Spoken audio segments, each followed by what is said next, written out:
Los periodistas. Los periodistas. Bueno, doy la bienvenida esta mañana a Javier Cobos Martínez, economista, está ahorita en No, el tema de no, doctorante, ¿no? ¿Estás ya ya eres doctor o estás a punto de serlo? no, ¿Estás estoy, en la estoy en, parte? en el proceso que es bueno. Oye, nada más una pequeñísima precisión. Es Javier Cobos Fernández. Ah, ¿no eres Martínez? No, ese no soy yo, no sé quién será el otro. Ah, Chihuahua. ¿Y por qué tengo yo aquí Javier Cobos Martínez? ¿Será que di mal de alta el... Ah, tienes razón, dice Fernández, sí es cierto. No, qué barbaridad. No Primer pasa tache, nada. Al primer final del día tache. somos el mismo.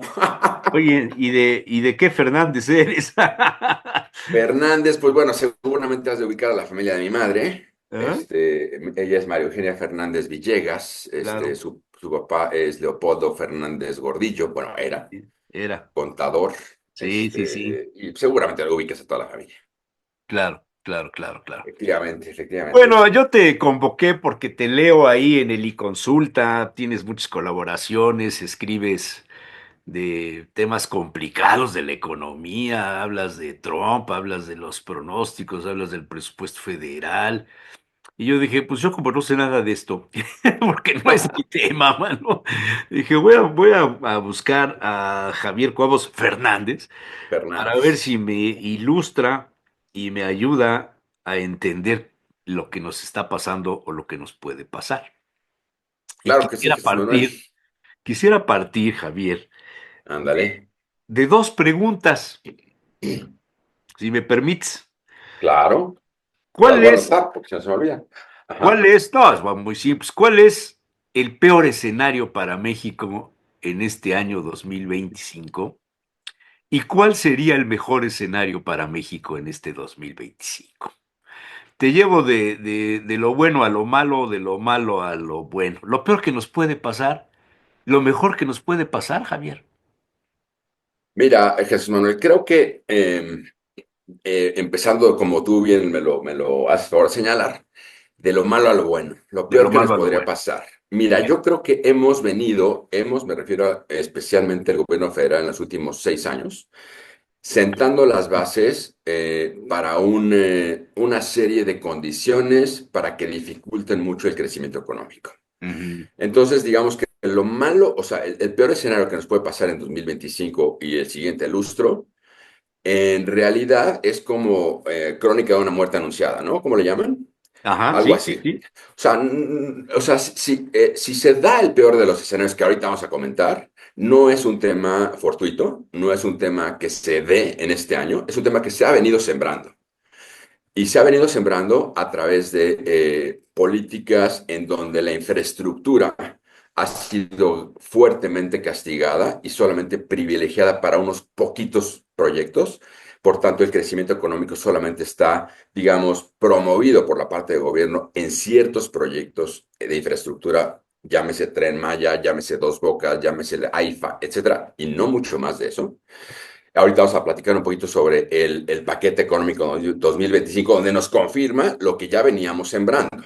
Entonces, para llegar a tu punto y después explicar, la respuesta es, el peor escenario para 2025 es que ahorita, a la llegada de Trump, cumpla su promesa y diga, sí, aranceles del 25% parejo, y a ver cómo nos toca. La CEPAL recientemente ya le puso un número al impacto que podría tener esta amenaza, valga la expresión, en caso de que se contratara, en donde si tenemos una revisión última del Banco Mundial, del Fondo Monetario Internacional, de alrededor de 1.2% de crecimiento pronosticado para este 2025, si se llevara a cabo esa guerra arancelaria, vamos a decirlo así, entre Trump y la presidente, y nos pusiéramos a tú por tú, lo que va a suceder, según incluso lo estima la propia CEPAL, es que nos va a pegar, si estábamos estimando un crecimiento económico alrededor de 1.2%, que ya es bastante pobre, le estaría pegando alrededor de un punto porcentual. Es decir, prácticamente estaremos creciendo 0.2. Ese sería el peor escenario. Añadido, Déjame preguntarte ahí algo. venga, ¿Qué venga. sucede si en el peor escenario, lo leí por ahí en alguna columna de gente que escribe sobre temas económicos, qué sucede si con el arancel que nos pone Trump para que los mexicanos combatamos el tráfico de fentanilo y detengamos a los migrantes, hay una devaluación del peso mexicano y nos vamos a los 22 pesos parejo? Tenemos una ventaja en el tema de las exportaciones nuevamente, pese al arancel de Trump. ¿Esto es posible? Mira, el tipo de cambio ahorita que tenemos es de régimen flotante. Sí, Entonces, sí, sí, sí. para que se dispare el tipo de cambio en esas dimensiones, se necesita un cóctel Molotov. O sea, sí se necesitan muchísimas cosas. Uno, que la reforma judicial efectivamente dé los frutos o los no frutos que se esperan, por un lado. Que el hecho que haya una prácticamente un estado fallido, si se le puede llamar así, una ingobernabilidad, y lo estamos viendo cómo amaneció Sinaloa, estamos viendo cómo amaneció Tabasco. eh, Eso lo que hace es que los capitales en la parte, digamos, de portafolios financieros vuelen hacia calidad. Vuelen, se llama flight to quality. O sea, que se vayan esos capitales a donde les da más o menos un rendimiento equivalente, pero con seguridad. Ese es un escenario muy catastrófico. Yo no veo las condiciones de tipo de cambio como para que se dispare en esa medida, a menos que haya un evento político de veras que sea un parteaguas. Y mira que ya los ha habido. O sea, la reforma judicial fue de veras un evento que digno de que volaran muchos de los capitales. Y si bien sí han salido y se ha, digamos, desestabilizado el tipo de cambio, no estamos viendo un escenario como el que vimos de ninguna manera en el 2020, en el 1994, por ejemplo, que se fue, o sea, un tipo de cambio prácticamente al doble. No lo vemos porque las condiciones macroeconómicas no están para eso. O sea, para poder tener, digamos, una devaluación en esas magnitudes, uno, necesitas tener primero el tipo de cambio anclado y soltarlo de golpe, cosa que no está sucediendo en este momento. El tipo de cambio es flotante y la manera como digamos, se aprecia el peso o se evalúa, mejor dicho, el peso es entre oferta y demanda de pesos.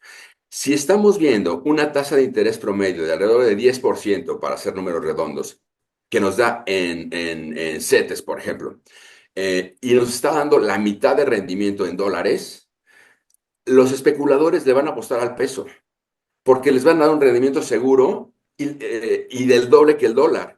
Y así como los tesoros de la Federación, en el caso de Estados Unidos, la tesorería de la Federación, en el caso de Estados Unidos, los bonos del Tesoro le están dando 5, los CETES le están dando 10. ¿A dónde se van a ir? Pues Claro, claro. mientras la brecha siga tan amplia, el tipo de cambio no hay manera de que se dispare. Ok, Esa es la entonces, variable más cómo nos importante. defenderíamos de los impuestos que nos amenaza Trump, de los aranceles? ¿Hay manera de defenderse? Sí. De entrada, hay tratados internacionales como el TEMEC, en donde una de las principales premisas es el libre comercio y precisamente la disminución de aranceles, contrario a lo que está proponiendo Trump. Entonces sí sería a cortes internacionales y habría ahí, digamos, un debate muy largo. Yo veo difícil, mira, te voy a comentar más un poquito mira, a ver, ¿a quién le afecta si yo digo, oye, yo soy Trump? Oye, ¿sabes qué? A todas tus exportaciones o mis importaciones de México hacia mí, Estados Unidos, les voy a poner un arancel del 25%. Estamos hablando de que de las exportaciones mexicanas a Estados Unidos, perdón, del total del comercio internacional de México en el mundo, hacia Estados Unidos se va el 80%. Entonces, nos estarían pegando de un 100% de nuestras exportaciones, nos están pegando sobre el 80%. Y si nosotros como mexicanos respondemos que ya está sucediendo y creo que no es precisamente la respuesta más afortunada o más certera desde mi punto de vista, decir, pues yo también te pongo otro 25%, ok, ponme un 25%, a ti te afecta en el 80% de tu comercio internacional, a mí me afecta en un 14,6% de mi comercio internacional, ¿a quién le va a ir peor? Yo como quiera, como Estados Unidos, sigo con mi guerra arancelaria y tú me impones el 25% de aranceles de lo que viene de México hacia mí, Estados Unidos. Mi comercio contigo es el 14% de mi comercio total. Tu comercio conmigo es el 80% de tu comercio total. ¿A quién le va a pegar?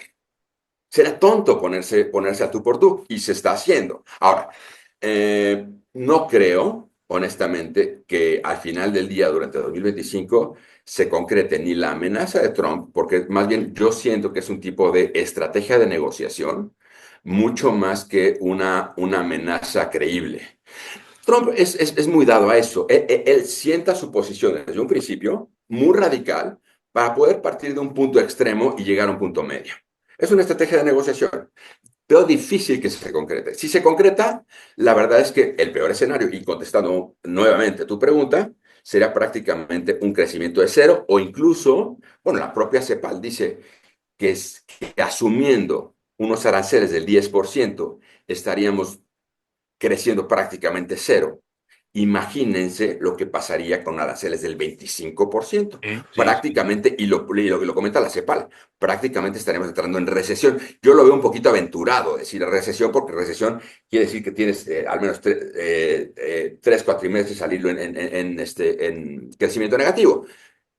Yo lo veo un poquito aventurado, pero vaya, en términos de crecimiento económico, o sea, por lo menos estaremos creciendo cero. Sí. Cuando se habla de estos temas, que son algo así como para iniciados, los Oye, mortales, sí, pregúntame de lo más sencillo y yo me voy, no, me, me- no, me no, voy espérame, bajando lo que más pueda. Ajá. los mortales, o sea, los que Venga. no entendemos a fondo todas estas variables y cómo nos afecta y si crecemos el uno o el 2 o el 3 o el 5, nos preguntamos siempre, oye, pero ¿y si esto pasa a mí, ciudadano común y corriente, que no soy, que no juego a la bolsa, que no tengo acciones, que vivo de mi salario, que tengo mi pensión del bienestar?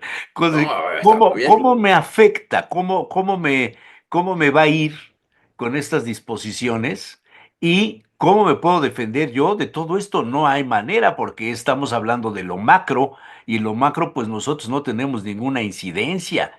Entonces, o sea, quiero llegar a la idea de qué puedo hacer yo para tener una mejor forma de vida en medio de toda esta debacle que nos estás, no pronosticando, sino estás deduciendo que por lo que ha venido pasando, lo que haga Trump va a ser como que la gota que derrame el vaso, ¿no? Sí, Jesús Manuel, lo dijiste muy bien. Mira, sí, efectivamente, como te comentaba, las condiciones que hemos venido sembrando durante los últimos 6 años no han sido las ideales. Ya lo vemos, por ejemplo, en la medición de bienestar de Coneval. Como tú bien sabes, de 2018, de hecho, hasta salieron los grandes titulares diciendo que de 2018 a 2022, 5 millones de personas salieron de la pobreza. Y por ahí también tengo un artículo publicado sobre ese tema. Sí, efectivamente, 5 millones de personas salieron de la pobreza porque los subsidios de manera constante en efectivo, si medimos la pobreza en términos de ingresos, en promedio, después de 2, 3, 4, 5, 6 años, vas a salir del umbral de la pobreza. Claro, porque ya tienes 6,000 pesos más mensualmente entre la abuelita, el nini, el estudiante, ta, ta, ta. Entonces, claro que del 2018 a 2022 terminaron 5 millones menos de pobres en el país. ¿A costa de qué? Si te vas unas líneas más abajo, te puedes dar cuenta que tenemos en la parte de carencias de servicios de salud del 2018 al 2022, se incrementaron en 30 millones de personas. O sea, sacamos a 5 de la pobreza a costa de 30 millones de personas sin servicios de salud de Sí, 2018 a sí, sí, sí. 2022. Sí, sí, sí, sí, sí. En el caso, por ejemplo, de la población con al menos tres carencias sociales, creció en el mismo periodo en 7 millones, ya vamos 37 millones. No me digan que nos está yendo mejor sacando a 5 millones de la pobreza, medido a través de la línea de ingreso, no de bienestar, solamente de lana que les cae en el bolsillo por los subsidios en directo. Y entonces tenemos 37 millones con mucho menor condición de bienestar. En eso nos afecta, respondiendo un poquito a tu pregunta, a los ciudadanos de a pie. Ahora, ¿cómo correlaciono el bienestar? Ahorita por eso que toqué las variables de bienestar. Ujú. Normalmente, la correlación entre crecimiento económico y bienestar es muy, muy fuerte. ¿A qué me refiero? Si hay crecimiento económico, hay generación de empleo. Si hay generación de empleo, tengo dónde chambear. Si tengo dónde chambear y tengo opciones para chambear en en mejores condiciones, eso se va a dar siempre y cuando haya crecimiento económico. Si hay contracción, lo que va a pasar es que en el momento que las empresas empiezan a cerrar sus puertas, empiezan a dejar de contratar, pues se quedan sin chamba, entonces el desempleo se va al cielo.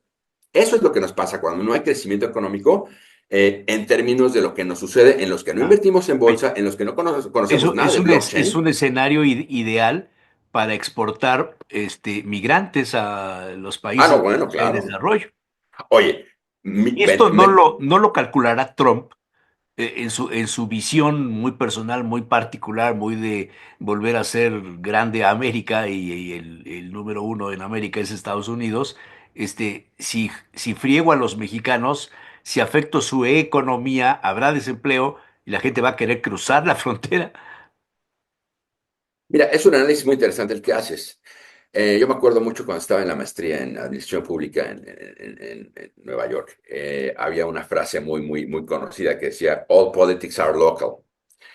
Eh, Trump está viendo por su electorado Claro, y es claro.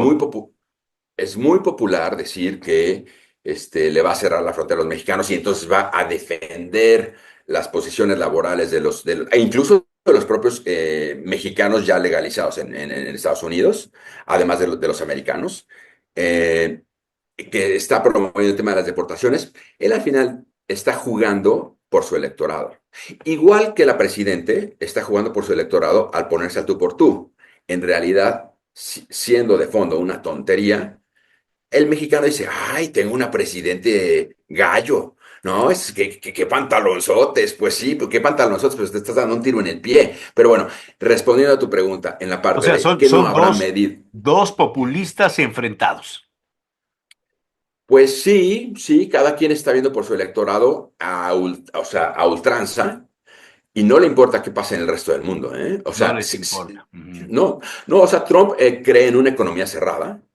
A diferencia, fíjate hablando de ultraderechistas, si comparas, por ejemplo, a Milley con Trump, son muy similares, ¿eh? Excepto que Trump es muy pro aranceles y Milley es completamente free trade.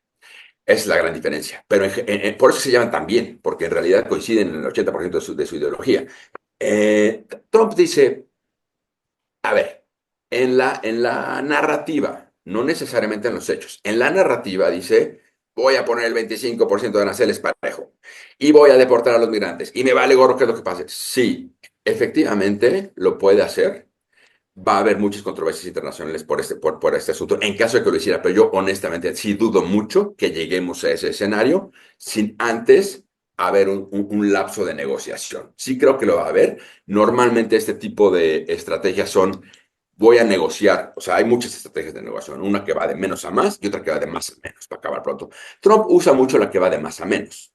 O sea, Ujú. yo siento o sea, como yo sé lo poderoso que soy, porque finalmente es la economía número uno del mundo, yo siento un hito, siento una marca muy alta y de ahí vamos mediando. Yo creo que es lo que está haciendo. Al final del día, él también se da un tiro en el pie, o sea, también va a repercutir en el desempleo en Estados Unidos, pero al final del día, digamos que si a México le pegaría en cuanto a su crecimiento económico, que insisto, sería prácticamente del 0%, Estados Unidos no le va a pegar en esa medida. Entonces, al final del día, si lo llevan a las últimas consecuencias, los que estaremos pariendo chayotes seríamos los mexicanos. Eh, Eso hablando y respondiendo a tu primera pregunta. Oye, a ver, Venga. en el escenario probable de que todo esto suceda, ¿qué papel jugará China en relación con México? O al revés, ¿qué papel jugaremos los mexicanos en los intereses de China, que finalmente es la confrontación mundial, Estados Unidos-China? Sí, claro. ¿Nos De hecho, conviene estar cerca de China o lo que tenemos que hacer es alejarnos de los chinos? eh, yo creo o sea, la respuesta no es tan obvia, digamos, no es tan obvia. Alejarnos de los chinos tampoco es la solución, porque de alguna manera ser, digamos, amigos, valga la expresión, o tender puentes con los chinos, nos ayuda a tener cadenas de suministro que al final del día puedan hacer exportaciones a Estados Unidos y al resto del mundo a través del nearshoring. porque Ajá, muchísimos de los chinos están poniendo, digamos, su acercamiento de producción en México y de ahí brincan a Estados Unidos y al resto del mundo. Entonces también como que pelearnos con China no es tampoco así como decir, pues por ahí va la solución. Yo sería de la idea de mantener con una sana distancia a China, porque de alguna manera también nos fortalecen nuestras cadenas de suministro. Tenemos una fuerte dependencia con China en términos de insumos, ¿cómo se llama esto? Intermedios para maquilación, valga la expresión, o para maquila de bienes finales, viene muchísimo de China y se le mete, digamos, la mano de obra mexicana y ya se va para Estados Unidos y se va para el resto del mundo. Entonces, pelearse con China no creo que sea el camino. Yo creo que el camino más bien es negociar con Estados Unidos. Al final del día, el 80% de nuestro comercio es con ellos. O sea, en lo que reconfiguramos nuestra arquitectura de comercio internacional, no van a pasar menos de 3 años para reconfigurarla. En lo que pasa eso, no te pelees con la cocinera. claro, O sea, claro, siéntate a negociar. A claro. ver, ¿cuáles son tus... A ver, en negociación, el tema no es las posiciones, sino las motivaciones. Tú lo sabes perfectamente. ¿Qué te motiva a imponerme este 25%? No, bueno, pues el tema del fentanilo. A ver, costo-beneficio. ¿Qué me conviene más? Aceptar, a lo mejor tras bambalinas, a lo mejor no abiertamente, aceptar que efectivamente se trafica muchísimo fentanilo en la frontera de México con Estados Unidos, que es una realidad. Aceptarlo tal como Trump lo dice, a lo mejor no abiertamente, pero sí en mesas de negociación pequeñas y decir, ok, vamos a hacer esto y esto. Oye, eso me va a ocasionar unas broncotas con el crimen organizado. México diría, ¿no? Trump le dice, oye, Trump, o sea, para ponerme el 25%, fundamentalmente migración y fentanilo, ¿no? Crimen organizado. Ok, ayúdame a resolverlo, pero nomás no lo hagamos muy público, porque entonces yo pierdo popularidad y entonces me veo como débil y entonces me veo como sumisa y parece que Estados Unidos ya nos voy a conquistar, ¿no? Entonces, bueno, hagamos esa negociación. No estoy diciendo por abajo del agua, simplemente con un perfil un poquito más bajo, en donde yo te, digamos, ceda o te conceda tus solicitudes que tanto te preocupan en cuanto a migración y en cuanto a tráfico de fentanilo y por ende crimen organizado. Esas tres variables yo me encargo, pero ayúdame, ¿va? Porque a ti te interesa también. Ayúdame. Hagámoslo juntos en mesas de negociación pequeñas. A ver, dame un ejemplo de cómo nos Obviamente, podría ayudar. O sea, ok, vamos a decirle eso. ¿Cómo nos podría ayudar? ¿Qué es lo que tendría que hacer? mira, por ahí, por ejemplo, ahí si México dice, ok, me voy a enfrentar, valga la expresión, al tráfico de fentanilo, a la importación de bienes intermedios para producción de fentanilo de provenientes de China, sí, toda la cadena de suministro de tráfico de drogas. Obviamente me tendría que enfrentar al crimen organizado, que si hoy por hoy es mi amigo, es la verdad, y eso hay Sí, muchos sí, sí, sí, documentales que sí. lo prueban. Eso es algo que nos pesa mucho, ¿verdad? Eso es algo que nos pesa mucho para la entrada de inversiones y para nuestra relación con el vecino del norte. Para las dos nos afecta mucho. Entonces, ok, cuál se va a ser mi costo? Pues que voy a tener un infierno en el corto plazo en mi país si me enfrento a mi exaliado. Y tú sabes quién es su exaliado. Claro. Bueno, eh, y a eso me refiero con ayúdame. Creo que vas a tener que escribir también de temas políticos. Está bien, está bien. Pero entonces, respondiendo a tu pregunta, el ayúdame es, me voy a meter en una bronca con mis exaliados, échame la mano. No estoy diciendo tráeme a tu ejército, porque en términos de soberanía sería muy mal visto, pero sí capacítame, sí, en el tema de inteligencia nos llevan 20 años. Ayúdame con el tema de inteligencia, ayúdame con el tema de información y me tiro me echo el tirito. Eso es el ayúdame. Lo mismo con ayúdame con el tema de la migración. ¿Cómo lo hacemos? Oye, poniéndome el 25% de aranceles, no me estás ayudando porque al contrario, efectivamente, como tú bien lo comentas, Jesús Manuel, lo que va a incentivar es que más desempleados busquen la chamba en Estados Unidos y entonces el tema de la Ajá, migración se empeora. ajá. Oye, Trump, yo, presidente, oye, Trump, o sea, yo, presidente Claudia, oye, Trump, no me estás ayudando con eso, mejor ayúdame a que no se incentive la expulsión de migrantes hacia tu país. ¿Cómo? Vamos a sentarnos y vemos cómo. Y la tercera variable, bueno, la del crimen organizado. Ayúdame con la parte de inteligencia. En el tema de la cadena de suministro de fentanilo, ayúdame con inteligencia a detectar toda la cadena que viene desde China, se maquila en México, muy particularmente en estados del norte, y se pasa para tu país. Ayúdame y lo enfrentamos. Oye, que seguramente va a ser un infierno el primer año, sí.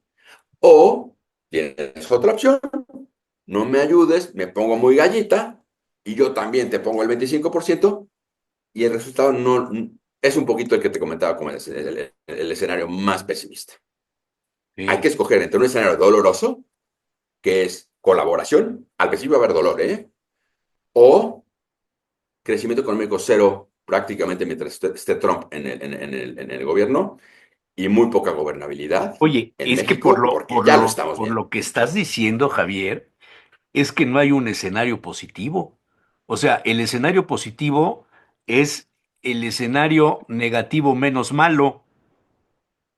Sí, es un buen approach el tuyo. O sea, Mira, de yo creo todas que, maneras, hagamos lo que hagamos, nos va a ir mal. mira, pero la diferencia es que uno es en el corto plazo y Ajá. otro es en el corto, mediano y largo plazo. En ¿Qué el, escoges? sí, correcto, O correcto. sea, cooperar con Estados Unidos, que es el mercado más grande del mundo, la economía más grande del mundo, y aparte nuestro vecino con más de 3.000 kilómetros de frontera, muy porosa, por cierto, y el 80% de nuestro mercado internacional es en Estados Unidos, no te pelees con la cocinera. Mejor eh, haz acuerdos y sí, o sea, no lo puedo, o sea, no te voy a decir que va a ser miel sobre hojuelas. O sea, el hacer el acuerdo con Estados Unidos va, o sea, va a pisar muchos callos con los aliados históricos del sexenio pasado. Y tú sabes quiénes son los aliados históricos del sexenio pasado. Les va a pisar los callos. Y van a incendiar medio país, sí, en lo que se reacomodan las piezas. Pero Ya. posteriormente, esa es una hipótesis, se controlaría, si es que es exitosa la estrategia de, ¿cómo se llama esto? Coordinación con Estados Unidos, y tarde o temprano se metería en control el país.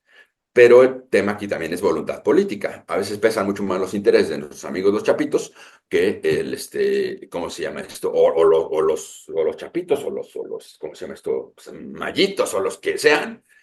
¿Cuánto pesa esa relación y esa conveniencia? Porque pues, finalmente pues, son financiadores de campañas muy interesantes, pues mueven los hilos muy cañón, aunque no se vea tan explícito, pero pues lo ves una mañana y otra también cuando incendian camiones, fábricas, comercios, pues, o sea, bueno, ¿qué te puedo decir? Digo, no le voy a vender chiles verdes, ¿verdad? Claro, claro, claro, claro. Pero bueno, o sea, resumiendo, o sea, retomando el tema, no, hombre, o sea, si hay un escenario menos negativo, yo creo que si hacemos una alianza inteligente con Estados Unidos. No quiero decir sumisión, no quiero decir que vayamos a bailar al son de sus maracas, no, no, no, no, no. Sentémonos en mesas de bajo perfil y hagamos acuerdos para que lo que tanto te molesta, tanto te duele, tanto te afecta e incluso te vende bien con tu electorado, que son, insisto, el tema de tráfico, el tema de crimen y el tema de migración, ¿cómo lo vamos a resolver? Hagamos una ruta crítica conjunta, insisto, en mesas cortas, en mesas de bajo perfil, porque las de alto perfil se apestan muy fácil. Y a cambio, aguántame tantito con el tema arancelario. Si ves que no respondo, ok, va. Eso, insisto, en el corto plazo va a pisar muchos callos al interior, pero en el largo plazo va a haber crecimiento económico. Interesante.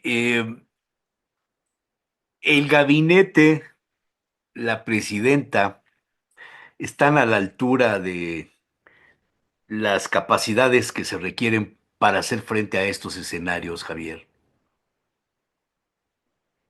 Mira, yo creo que como algunos colegas siempre hemos platicado, ¿no? A veces cuando no tienes el talento, pero tienes el poder, lo contratas, ¿sí? O sea, O sea, no, quieres no, decir que no tienen los talentos, pero pueden contratar a alguien que los tenga. lo dijiste mejor que yo. Mira, esa es la magia del poder. Te digo, yo que te cuento a ti. Eh, la magia del poder es que independientemente si tú tienes la capacidad, la puedes contratar. Y entonces ahí viene una condición que antecede a poderla contratar, la voluntad política.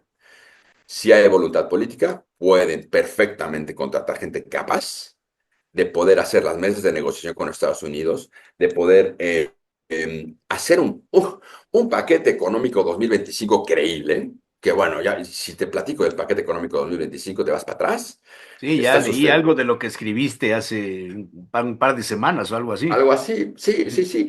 O sea, a ver, el paquete económico para que puedas tú hacer una reducción. A ver, ¿por qué tenemos el déficit del 5% como proporción del PIB? Pues porque estamos gastando más de lo que tenemos, gastamos más de lo que ingresamos, para acabar pronto. ¿En dónde se va esa lana? ¿En infraestructura? Estamos viendo que no. En programas sociales estamos viendo que sí. Por eso los votos, es obvio. O sea, la correlación es muy clara.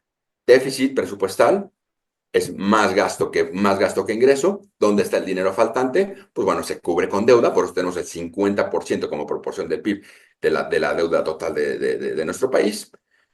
Ahí está el dinero que se va para los, digo, no quiero aseverarlo, porque no tengo los papeles en la mano para decir en dónde está ese dinero, pero se ve. Bueno, ese faltante, para poderlo reducir, como inicialmente se pretendió en los precriterios de paquete económico 2025, bajarlo del 5 al 2,5%, tienes que hacer una cosa que se llama consolidación fiscal. ¿Eso qué significa? Básicamente hacer un fuerte recorte en el gasto, hacer un esfuerzo por hacer una mejor recaudación, y una mejor recaudación, Jesús Manuel, no la puedes hacer si no tienes crecimiento económico. ¿Me entiendes? ¿Y sabes cuál es más o menos la estimación de ingresos para ingresos? Ahorita te digo exactamente cuáles son los ingresos presupuestales no petroleros. Más o menos estaban presupuestando en unos, ahorita te digo, 365,000 millones adicionales, 365,000 millones adicionales.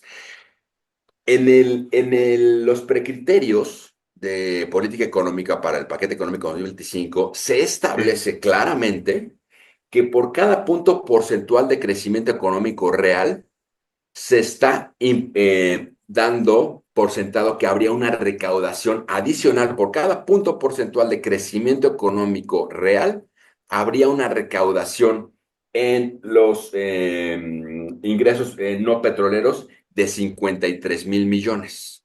¿Sí?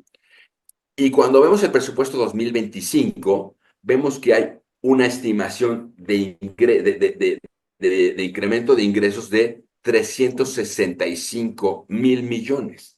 Es decir, estamos asumiendo más o menos 7% de crecimiento. ¿Quién te lo va a creer? Nadie. ¿Qué sucede? Nadie. A ver, el gobierno necesita dinero para poder seguir financiando Ujú. los proyectos que se quedaron colgados del sexenio pasado. Hay pues, una serie de investigaciones sobre malos manejos en los presupuestos de los trenes, por ejemplo, los trenes de la 4T, como así se les llama ya en términos generales, tienen deficiencias, tienen alteraciones en proyectos, tienen poca demanda, no hay pasajeros, la carga todavía no funciona, cuesta dinero. Tienes que Claro, financiar las becas y las pensiones del bienestar. Tienes que financiar todo el aparato burocrático. Tienes que financiar a la Guardia Nacional, los proyectos federales nuevos que pretende Claudia Sheinbaum, que están enlistados y que también van a costar una borrada de dinero. El gobierno federal necesita dinero. El SAT presiona. Hay ya un asunto de prevención, de detención, preventiva por cuestiones relacionadas con el fisco. ¿Qué sucede? Javier Cobos, ahí te da una mafufada. ¿Qué sucede? Y lo que el gobierno federal necesita es más dinero. ¿Por qué no legaliza la droga? Y entonces que el dinero del narcotráfico ingrese al sistema financiero nacional y sea productivo en el orden de los impuestos. ¿Cómo ves? Ah, bueno, tú lo dijiste y no yo, respecto a al calificativo de magufada. Este, sí, mira, Pero es que en en este te- país todo puede suceder, hermano. no, bueno, sí, claro, ya lo vimos. Bueno, si sucedió la desaparición del INAI, la de Por Coneval, ejemplo, por ejemplo. reforma judicial, Sí, sí, sí, ¿cómo sí, se sí. llama esto? Supremacía constitucional, pues ¿por qué no legalizar la ¿Por droga, qué verdad? no? Sí, es casi igual de aberrante, ¿no? O a lo mejor hasta menos. Como para nota de 28 de diciembre estaría bueno, ¿verdad? Oye, sí, no. Mira, yo creo que económicamente hay estudios incluso que dicen, tiene sentido, o sea, podría funcionar. O sea, nunca las prohibiciones por decreto terminan el consumo. Y eso lo vemos bueno, precisamente en el tráfico de drogas. Al final del día, la droga igual se consume, pero hay un mercado negro. ¿Qué pasó con la prohibición del alcohol en Estados Unidos hace cuatro Eso te décadas? iba a decir ahorita, cuando la ley seca en los Estados Unidos aumentó el consumo de alcohol y el contrabando de Es lo alcohol. que te iba a Y decir, o sea, gracias a eso, los ingenios mexicanos, el de Atencingo y otros, y familias pues sí, importantísimas, claro. que luego fueron Tú lo sabes. millonarios y todo, pues venían del negocio de la exportación clandestina de alcohol. Es correcto. Entonces, es un poquito la otra cara de la moneda lo que tú me comentas. Digo, o Exacto, sea, tú exacto, me estás diciendo, exacto. oye, pues se legaliza pues yo te diría, ¿cuándo una prohibición por decreto ha funcionado? Pues nunca. Y lo ves en la prohibición del alcohol en aquel momento y lo ves ahorita en el tráfico de drogas. Pues, o sea, No, la lo droga ves sí con ahorita su y lo vas a ver consumo. a lo largo del año en la prohibición de los vapeadores. Los vapeadores que ya no los podrás comprar, ni comercializar, ni importar, entran al mercado negro. Y en ese Claro. mercado negro, ¿cómo garantizas la calidad del vapor que vas a jalar? Ah, No te podrán empezar a meter droga y hacerte cliente ya frecuente claro. A ver, ahí tienes al menos tres riesgos, ¿no? El primero es la calidad del producto. Sí, El segundo, si antes taxabas, si antes grababas ese producto en sus diferentes etapas, ya no lo vas a poder hacer porque en teoría ya no es un mercado formal, ¿verdad? Y la tercera, vas a crear un mercado paralelo, un mercado negro que se van a empezar a disputar y te va también a explotar en temas de crimen organizado, violencia, disputas por territorios. Nunca una prohibición, cuando el mercado lo está pidiendo, nunca una prohibición ha funcionado. Prácticamente, de alguna manera muy, ¿cómo te voy a decir? Simplista. Una prohibición cuando hay mercado se traduce en mercado negro. claro. Y el mercado negro te implica la no posibilidad de grabar impositivamente, te estás dejando ir muchísimos recursos que podían haber entrado por ese comercio, que de todas maneras va a existir. Uno. Social unrest, ¿no? Problemas sociales, ¿no? Y la exacerbación, valga la expresión, del mercado informal y de la economía informal. Un estudio reciente, no me acuerdo si era, creo que de la OCDE, estima que alrededor del 54% de la economía en México es informal. Pues con eso simplemente estás incentivando a que ya no sea el 54, perdón, ajá, 50 y 55, ahora sea el 60. Pues Y sí, bien nos va. estamos tomando medidas exactamente opuestas a las correctas. Eso te iba a decir, o sea, todo lo que están haciendo pareciera que está a favor de que fomentemos lo informal. Sí, sí, sí. Y la verdad es que yo creo que muchos nos cuestionamos y como para qué. Al final del día, yo creo que es mucho bueno, en el tema de análisis político, pues tú obviamente me das clases y tres vueltas, pero mejor yo te preguntaría, pues, ¿qué ganan con hacer las cosas exactamente al revés de lo que podría ser lógico en términos económicos? Pues Es poder, que ¿no? son visiones de Estado totalmente diferentes a lo que estábamos acostumbrados en el pasado. Brincamos muy rápidamente del neoliberalismo a esta nueva forma de ejercer el poder, donde el Estado vuelve a ser el centro de todo, donde el Sí. Estado es todopoderoso donde los tres poderes están al servicio de uno solo y donde Claro. la oposición, palabra mía, no vayan a confundir que la dijo Javier, la oposición es una opoficción. Sí, qué pena, qué pena, qué Sí, pena. Sí, no, sí, no, yo tampoco veo claramente el tema de la oposición. Efectivamente, sí, pues sí, vaya, si tenemos un Congreso con mayoría calificada, tanto en la Cámara de Diputados como en la Cámara de Senadores, prácticamente, ya, y vale, si en papá. algún momento estuviera en duda, pues los compran Las a cambio. última hora. Sí, y no hablo Este, de Yunes, hay no, otros, no, no, no, no, hay no, ¿cómo otros. crees? Oye, Javier, ¿y qué sucederá? Mal pensamiento, mal augurio. Entran los aranceles Trump contra la industria automotriz.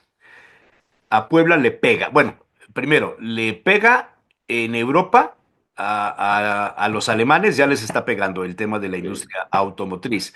La sí. industria automotriz de Alemania influye poderosamente por sociedades, por comercio, a la industria española y por supuesto a la industria mexicana. En el caso de Puebla, Volkswagen, Audi, etcétera, todos los proveedores, el corredor industrial, etcétera, etcétera, etcétera.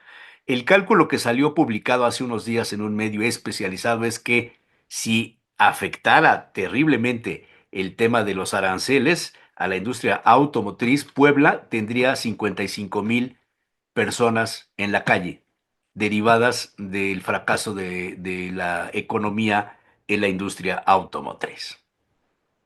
El escenario no es Efectivamente, agradable. la mayor, del 80, no, tienes toda la razón y estoy absolutamente de acuerdo con el postulado que haces. Efectivamente, dentro de ese 80% del 100% del mercado de comercio internacional que tiene México con Estados Unidos, que es el 80%, como habíamos comentado, más del 20% solamente es automotriz. Entonces, y específicamente uno de los líderes en exportación automotriz es el estado de Puebla. Estamos hablando de Audi, estamos hablando de Volkswagen, evidentemente, y hay otros más por ahí en otros estados como Guanajuato, está Nissan, están algunas otras plantas de Ford, etcétera, pero los alemanes son muy fuertes en Puebla Mucho. y le pegaría directamente a la economía mexicana en general y específicamente a la poblana, sin duda, sin duda. ¿Por qué? Por el peso específico que tiene. Por el peso específico que tienen las exportaciones totales de México hacia Estados Unidos y el peso específico que tienen las exportaciones, el peso específico que tienen las automotrices. Es la mayor, no hay más. O sea, no hay una mayor que la automotriz. Y resulta que Puebla está fincado en la industria automotriz, nos guste o no. Sí, sí, la textil desapareció ya hace mucho tiempo, ¿no? Y Sí, las sí, no, maquiladoras igual, y entonces ahora todos son servicios y la industria automotriz. absolutamente. No, ahorita, El gobierno de Puebla, y no te quiero meter en problemas con esto, pero el gobierno de Puebla tendrá manera de salir de este impacto de la economía, de lo macronacional. mira, yo más que pensar en que si el gobierno de Puebla tiene manera de salir, yo diría, tiene más bien manera de anticiparse. Eh, si se dan las situaciones, que yo espero que no se den, yo espero que no se den, y me refiero al tema arancelario, porque le impactaría durísimo en la economía mexicana y durísimo a la economía poblana.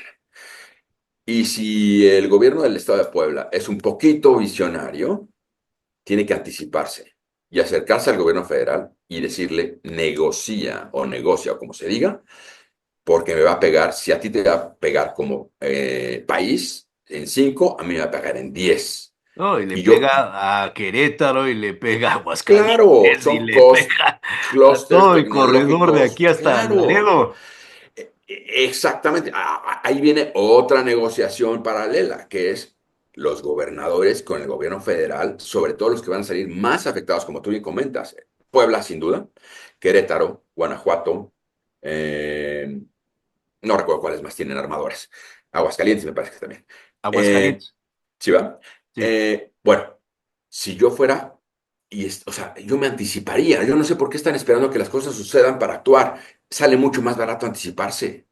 te acercas a la presidente, te acercas al secretario de Economía, te acercas y dices, oye, si nos va a pegar en general, así, a nosotros en particular, estos 5 gobernadores que hoy venimos contigo, te estamos haciendo un planteamiento cuantitativo serio de cómo nos va a ir en nuestra economía y cómo Sí. va a haber desempleo en nuestros estados.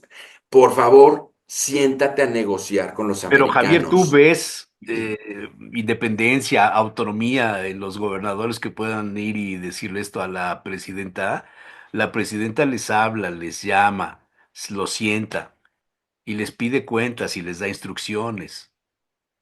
Así funciona el Estado mexicano, en un estadio, digo, en un estado donde el escenario es totalitario, hay un solo partido y todos Sí, los sí. gobernadores de los estados que estamos hablando todos son egresados de Morena. ¿Se van a pelear con la presidenta? No, no, no, no, a ver, no. Yo diría sentarse a negociar con ella. No, ahí hay que tener, tú lo sabes mejor que yo y tienes mucho más experiencia en eso que yo, mucha mano izquierda, sentarse con ella y con el secretario de Economía y decir, no es por mí, no es porque yo sea de un partido o de otro o sea del tuyo. Como Estado nos va a reventar una bomba a mí y a 4 estados más. ¿Qué hacemos? ¿Cómo te apoyamos? Es una estrategia de colaboración, no de confrontación. Ujú. Yo me acercaría por ese lado, o sea, yo no exhibiría incluso no quiero decir las tonterías, pero las desafortunadas decisiones, yo diría, que ha venido tomando el gobierno federal. Yo no las exhibiría porque pues, nadie va a ganar con, aunque sea una realidad y la verdad no peca, pero incomoda, Sí, sí. no es lo más prudente hacerlo. Entonces, mejor te sientas en mesas igual, en mesas de bajo perfil y pides ayuda. Oye, a ver, ¿qué necesitas de Puebla? ¿Qué necesitas de Guanajuato? ¿Qué necesitas de Aguascalientes? ¿Qué necesitas de Querétaro? Aquí estamos contigo, te apoyamos. Hay que hacer negociaciones a lo mejor no precisamente muy agradables, pero necesitamos que nos sentarnos con las cámaras de comercio, necesitamos hacer un poquito más de estructura, de arroparnos. Cámaras de Comercio de México, Estados Unidos, cúpulas empresariales en México, cúpulas empresariales en Estados Unidos, y hacer un poquito de presión para la negociación con las altas esferas del gobierno federal mexicano, embone con las altas esferas del gobierno estadounidense, y que vean que les conviene a todos mucho más no meternos en esa guerra arancelaria. De veras, es una bomba de tiempo. Claro. Bueno, pues ya me dejaste pensando. Yo espero que no Oye, pase, yo espero que no pase porque este, es un escenario evidentemente malo para todos. Eso es claro, lo que publiqué apenas. Para todos claro, pierden. claro, Si claro. son un poquito inteligentes se van a dar cuenta que todos pierden. Entonces no creo que lleguemos a eso. Perdón, ajá, me ibas a decir. No, está bien. Yo te pediría que me aceptaras a lo largo del año algunas otras entrevistas y que la siguiente, si me lo permites, la pudiéramos hacer pasado el 20 de enero, que ya tendremos un escenario muy cercano a tus pronósticos. Ya sabremos si los decretos que dice que va a firmar Trump después de jurar ante la Biblia y ante el Congreso y ante los ciudadanos y ante Elon Musk, es un tema que no tocamos, pero Elon Musk creo que es un personaje que hay Es que un jugador dedicarle un interesante. rato, hay que dedicarle espacio. Si sale de ahí y como lo han pronosticado, habrá un pasillo, un corredor con todas las carteras que tiene que firmar los decretos, entre Claro. el de los aranceles por lo de México, China, migración, fentanilo, etcétera, y declarar a los cárteles mexicanos dentro del escenario del terrorismo. FTOs. Eh, FTOs. Bueno, es entonces una iniciativa que ya tiene varios meses, pero Biden le tembló la mano para le hacerlo, ¿eh? tembló la mano, pero a Sí. yo creo que no le va a temblar. ¿No? Entonces, si me permites, te busco pasando el 20 ¿Va? a ver si todavía vivimos. No, Jesús, no, mira, la verdad es que, o sea, lo que te platico son escenarios, ¿no? Son Claro, claro, posibilidades. claro, claro. Yo, o sea, la verdad es que se necesita ser muy tonto para llegar allá. Ay, perdón, perdón que lo diga con esa poca prudencia, pero se necesita ser muy tonto para llegar allá porque se sabe perfectamente las consecuencias de entrar en una guerra arancelaria un poquito con la excusa de esa soberanía malentendida, esa valentía malentendida de la presidente, de que me pongo al tú por tú. No, no nos va a llevar a ningún lado. Tiene que ser un poquito más No, no nos inteligentes. sirve de nada decir, pues ahí está el himno nacional, ¿no? Oye, Mexicanos nuestra al grito presidenta de guerra. pues no, exactamente, es bien gallita y se le pone al Trump. No, eso sirve para que en el mercado, perdón, con mi expresión, pero para el mercado o en las calles, digan, ah, pues mi presidenta es muy gallita, pues sí, pero me voy a quedar sin chamba. Exactamente, exactamente. Ahora, eso asumiendo que se entra en esa guerra arancelaria. Yo hago votos porque no sea así y quiero pensar que tengan un poquito más de inteligencia y no lleguen a esos niveles, y yo quiero pensar que no van a llegar a esos niveles. Tiene que ser, o sea, hay que hacer un poquito de matemáticas para darse cuenta quién va a perder más. Ya te Muy lo bien. platiqué. En fin, pero cómo Javier no, con Cobos, todo gusto. muchísimas gracias. No, hombre, Jesús Manuel, Agradezco al mucho contrario, tu charla, muy amena. Cuando comenzamos antes de grabar, le digo, tendrás unos 20 minutos, ¿no? Y me dice, sí, yo quiero decirte que llevamos 48. es que este tema da para rato, este Da tema da para para un buen mucho. café Así y, es. y echarnos unas 2 horitas Bueno, platicando. Hay muchas aristas, fuerte comentabas de la arista. abrazo, feliz año. Ya estás, Jesús Manuel, te agradezco mucho la Ya te invitación. molestaré por ahí del 20 en adelante para Ninguna ver tus molestia. opiniones. Encantadísimo. Gracias, Un Javier saludo a tu auditorio, un Fernández. abrazo. Fernández. No, Fernández. O sea, Fernández. Javier Cobos Fernández. Exactamente, Jesús Manuel. Un Gracias. abrazote. Feliz año. Muy amable. Buen día. Un abrazo.